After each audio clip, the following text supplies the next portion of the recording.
इस बार teachers day पे मैंने बहुत ही प्यारे प्यारे कार्ड्स एंड गिफ्ट्स बनाए थे, जो कि आपने देखे ही होंगे।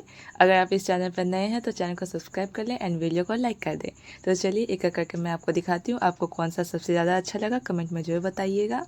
एंड ऐसे ही वीडियो के लिए सब्सक्राइब करना बिल्कुल ना भूलें। अगर आप भी मेरे तरह इन प्यारे प्यारे कार्ड और गिफ्ट को घर पर बनाना चाहते हैं तो मैंने नीचे डिस्क्रिप्शन में वीडियो के लिंक दे दिए हैं, आप जाके चेक कीजिए एंड बनाना स्टार्ट कीजिए।